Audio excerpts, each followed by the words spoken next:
जय हिंद दोस्तों, कैसे हैं आप सभी प्यारे भक्तों को हर हर महादेव।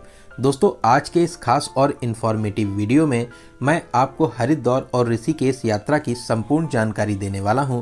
दोस्तों, आज के इस वीडियो में मैं हरिद्वार और ऋषिकेश को एक साथ कवर करूंगा, क्योंकि मैक्सिमम लोग हरिद्वार के साथ साथ ऋषिकेश को भी कवर करते हैं। तो अगर आप भी हरिद्वार और ऋषिकेश दर्शन की प्लानिंग कर रहे हैं तो ये वीडियो आपकी बहुत हेल्प करेगा। इस वीडियो में जानेंगे आप यहाँ तक कैसे पहुँचेंगे, यहाँ पर रुकने के लिए होटल या धर्मशाला कहाँ पर लेना चाहिए, दर्शन और घूमने का सही तरीका क्या रहता है, आप यहाँ पर कहाँ कहाँ घूम सकते हैं, इस पूरी यात्रा को कवर करने के लिए आपको कितने दिनों का प्लान करना चाहिए, और वीडियो के लास्ट में बात करेंगे बजट की। तो A to Z complete information के लिए वीडियो को पूरा जरूर देखें। तो चलिए जानते हैं आपको सबसे पहले कहाँ आना चाहिए। दोस्तों, मैं आपको एडवाइस करूंगा आप अपनी यात्रा को हरिद्वार से शुरू करें। यहाँ पर दर्शन और घूमने के बाद में फिर आप ऋषिकेश के लिए जा सकते हैं। यहाँ तक आने का जो सबसे अच्छा और सस्ता तरीका रहता है वो रहता है ट्रेन का। हर प्रमुख स्टेशन से आपको यहाँ तक डायरेक्ट ट्रेन मिल जाएगी। वहीं आप बस से भी यहाँ तक आ सकते हैं। बस की कनेक्टिविटी भी बहुत अच्छी है। आसपास के राज्यों और शहरों से आपको डायरेक्ट बस यहाँ तक के लिए मिल जाएगी। और अगर आप अपनी प्राइवेट कार से आना चाहते हैं तो ये भी एक अच्छा ऑप्शन रहता है। हर की पौड़ी के पास में ही मेला मैदान के पास पार्किंग फैसिलिटीज़ आपको मिल जाती हैं। वहीं बात करें फ़्लाइट की, अगर आप फ़्लाइट से आना चाहते हैं तो यहाँ का नियरेस्ट एयरपोर्ट देहरादून में है, जो यहाँ से लगभग 38 किलोमीटर की दूरी पर स्थित है। यहाँ तक आने के बाद में आप बस या टैक्सी के माध्यम से हरिद्वार तक आ सकते हैं। तो चलिए, ट्रेन का प्यारा सा सफ़र पूरा करके अब हम लोग पहुँच चुके हैं हरिद्वार, और अब हम लोग जानते हैं कि आपको रुकने के लिए होटल या धर्मशाला कहाँ पर लेना चाहिए। दोस्तों, ऐसे तो पूरे हरिद्वार में बहुत से होटल और धर्मशाला बने हुए हैं, लेकिन मैं आपको एडवाइस करूंगा कि आप रेलवे स्टेशन के सामने या हर की पौड़ी रोड पर होटल या धर्मशाला ले सकते हैं। धर्मशाला की रेट की बात करें तो 500 रुपये से धर्मशाला स्टार्ट हो जाते हैं। वहीं होटल्स की रेट की बात करें तो 700 से 1500 के बजट में आपको बहुत ही अच्छा सा होटल मिल जाएगा। और अब हम लोग बात करते हैं आप हरिद्वार में कहाँ कहाँ दर्शन कर सकते हैं और यहाँ पर कहाँ कहाँ घूम सकते हैं। दोस्तों, सबसे पहले हम लोग चलेंगे माँ गंगा के पावन जल में स्नान करने हर की पौड़ी पर, जो स्टेशन से 2 किलोमीटर की दूरी पर स्थित है। यहाँ पर आप ब्रह्म घाट या घंटाघर घाट पर स्नान कर सकते हैं। यहाँ पर स्नान करने का विशेष महत्व है। देश ही नहीं विदेशों से भी बहुत से भक्त यहाँ पर स्नान करने के लिए आते हैं। शाम को यहाँ पर 6 बजे दिव्य और भव्य आरती का आयोजन भी होता है, और इसमें शामिल होने के लिए बड़ी संख्या में लोग आते हैं। शाम को 4 बजे से ही आरती को आगे से देखने के लिए बड़ी संख्या में भीड़ आने लगती है। तो आप यहाँ पर आकर आरती में जरूर शामिल होइए। यहाँ पर दर्शन करने के बाद में अब हम लोग चलेंगे माता मनसा देवी जी के दर्शन करने के लिए। माता रानी का ये प्यारा सा मंदिर ऊपर पहाड़ी पर स्थित है। यहाँ तक जाने के लिए आप सीढ़ियों से जा सकते हैं या आप रोपवे से भी जा सकते हैं। हर की पौड़ी से 200 मीटर की दूरी पर ही पैदल मार्ग बना हुआ है। अगर आप सीढ़ियाँ चढ़ सकते हैं तो आप सीढ़ियों से चले जाइए। पैदल मार्ग से कुछ ही दूरी पर रोपवे मार्ग भी बना हुआ है। रोपवे में नॉर्मल टिकट जो मनसा देवी जी के लिए लगता है वो है 129 रुपये का। वही मनसा देवी और चंडी देवी दोनों जगह जाने के लिए आपको 329 रुपये का टिकट लेना रहता है। बहुत ही प्यारा सा सफर पूरा करके आप मंदिर के पास में पहुंचेंगे। यहाँ पर माता रानी के प्यारे से दर्शन कर माता रानी का आशीर्वाद प्राप्त कर सकते हैं। यहाँ पर दर्शन करने के बाद में फिर आप चंडी देवी माता के दर्शन जरूर करें। इस अलौकिक स्थान पर दर्शन करने से आपकी बहुत सी मनोकामनाएं पूरी होती हैं। दोस्तों, मनसा देवी और माता चंडी देवी के दर्शन करने में लगभग 4 से 5 घंटे का समय लग जाता है। तो चलिए अब हम लोग उन प्लेसेस की बात करते हैं जो यहाँ से कुछ दूरी पर स्थित हैं। इन प्लेसेस के लिए आप ऑटो या ई रिक्शे का यूज़ कर सकते हैं। ऑटो और ई रिक्शा वाले आपसे 300 से 400 रुपये का चार्ज करते हैं। 4 से 5 घंटे में सभी प्लेसेस घुमाने के बाद में आप जहां कहेंगे वहां पर आपको ड्रॉप कर देते हैं। सबसे पहले हम लोग चलेंगे पावन धाम शीश महल। यहाँ पर छोटे छोटे टुकड़ों से पूरे मंदिर को बहुत ही खूबसूरती से बनाया और सजाया गया है। दोस्तों, ये बहुत ही अद्भुत स्थान है। आप यहाँ पर जरूर आइए। यहाँ पर दर्शन करके आपको बहुत ही ज़्यादा अच्छा लगेगा। यहाँ पर दर्शन करने के बाद में अब हम लोग चलेंगे शांति कुंज। दोस्तों, ये आश्रम बहुत ही विशाल और भव्य बना हुआ है। ये प्यारा सा आश्रम गायत्री माता को समर्पित है। यहाँ पर आप निःशुल्क में लंगर में शामिल हो सकते हैं। साथ ही साथ अगर आप यहाँ पर रुकना चाहते हैं तो आप फ्री ऑफ कॉस्ट में यहाँ पर रुक भी सकते हैं।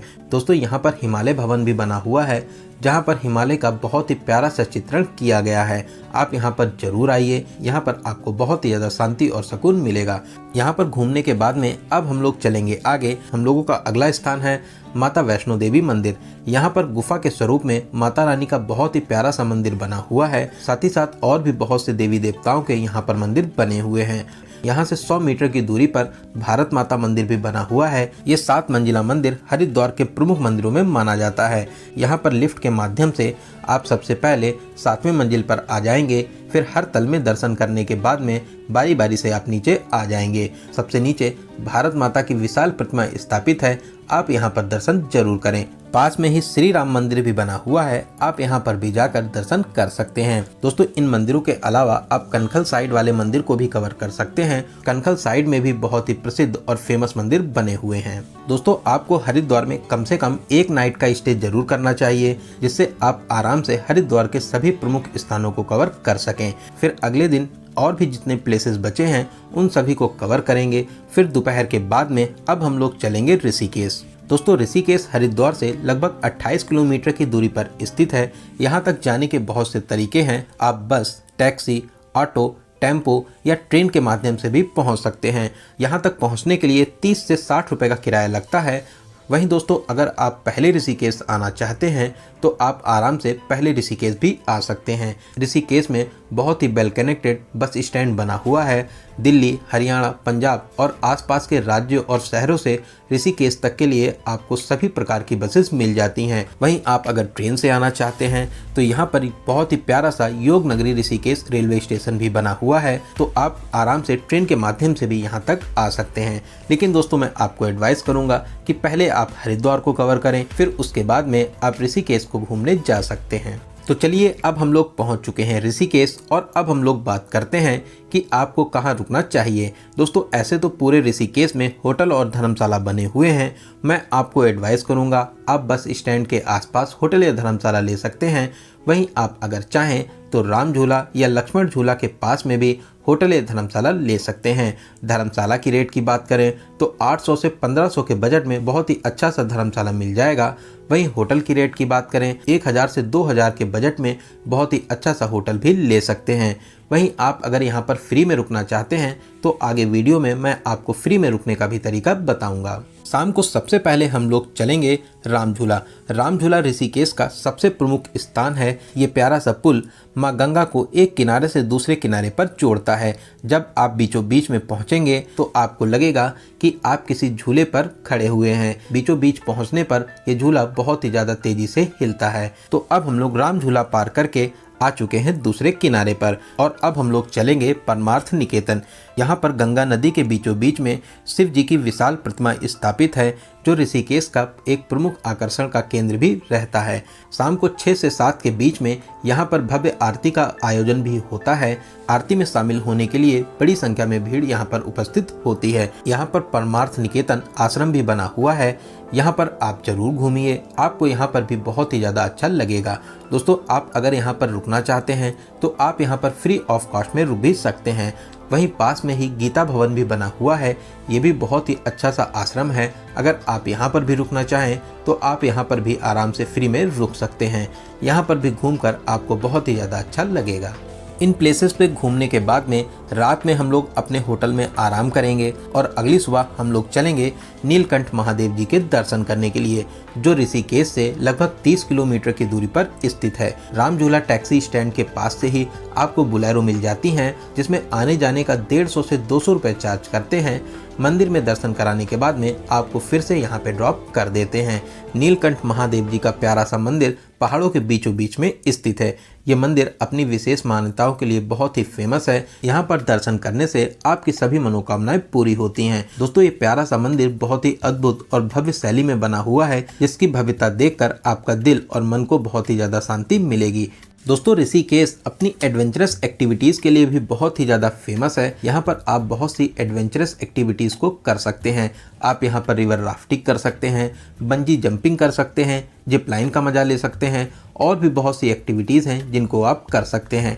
सभी एक्टिविटीज़ के अलग अलग रेट हैं, तो आप अपने बजट के हिसाब से जो आप चाहें एक्टिविटीज कर सकते हैं। आप यहाँ पर 13 मंजिला मंदिर में भी दर्शन कर सकते हैं। ये भी ऋषिकेश का बहुत ही प्रसिद्ध और प्यारा मंदिर है जो लक्ष्मण झूला के पास में स्थित है, लेकिन इस टाइम पर लक्ष्मण झूला को कुछ समय के लिए बंद किया गया है, तो आप राम झूला के पास से होते हुए इस प्यारे से मंदिर में पहुंच सकते हैं। वहीं आप यहां पर बीटल्स आश्रम में भी जा सकते हैं, साथ ही साथ त्रिवेणी घाट पर भी घूमने और दर्शन करने जा सकते हैं। त्रिवेणी घाट भी बहुत ही प्यारा स्थान है। यहाँ पर भी शाम को आरती का आयोजन होता है। यहाँ पर आरती में शामिल होने के लिए बड़ी संख्या में भीड़ उपस्थित होती है। तो दोस्तों, आप ऋषिकेश में भी एक नाइट का स्टे जरूर बनाइए, जिससे आप ऋषिकेश के सभी प्रमुख स्थानों को आराम से कवर कर लें। वहीं ऋषिकेश और हरिद्वार दोनों प्लेसेस की बात करें तो आपको कम से कम 3 डेज और 2 नाइट का प्लान बनाना चाहिए। अगर आप और भी घूमना चाहते हैं तो 4 डेज और 3 नाइट्स का भी प्लान बना सकते हैं। चलिए अब बात करते हैं हरिद्वार और ऋषिकेश आने का सबसे अच्छा समय कौन सा रहता है। दोस्तों, ऐसे तो पूरे साल ही हरिद्वार और ऋषिकेश में भीड़ भाड़ रहती है, लेकिन आप दिसंबर, जनवरी, फरवरी या मई और जून में यहाँ पर घूमने आ सकते हैं। ये टाइम यहाँ पर घूमने के लिए बेस्ट टाइम माना जाता है।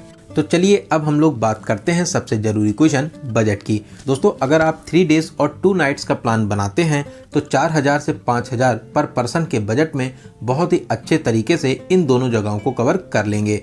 वहीं दोस्तों, अगर आपके बजट की कोई भी प्रॉब्लम नहीं है तो आप यहाँ पर बहुत ही VIP होटल्स ले सकते हैं। साथ ही साथ आप टैक्सी बुक करके भी इन सभी प्लेसेस को कवर कर सकते हैं। तो दोस्तों, यहाँ पर मैंने आपको हरिद्वार और ऋषिकेश यात्रा से रिलेटेड हर एक छोटी बड़ी जानकारी को बहुत ही अच्छे और सही तरीके से बताने की पूरी कोशिश की है। अगर आपके यात्रा से रिलेटेड कोई भी क्वेश्चन रहते हैं तो आप हमें कमेंट के माध्यम से पूछ सकते हैं। दोस्तों, आपको ये वीडियो कैसा लगा और आप इस वीडियो को कहाँ से देख रहे हैं, कमेंट बॉक्स में जरूर बताइएगा। अगर आपको ये जानकारी हेल्पफुल लगी हो तो वीडियो को प्लीज़ लाइक जरूर करें, साथ ही साथ अपने सभी फ्रेंड्स में जरूर से जरूर शेयर करें। अगर अभी तक आप अपने चैनल यात्रा मित्र से नहीं जुड़े हैं तो प्लीज़ सब्सक्राइब करके हमसे जुड़ जाइए। साथ ही साथ बेल आइकन प्रेस करने के बाद में ऑल नोटिफिकेशन को जरूर क्लिक करें, जिससे भविष्य में आने वाले वीडियो आपको आसानी से मिल सकें।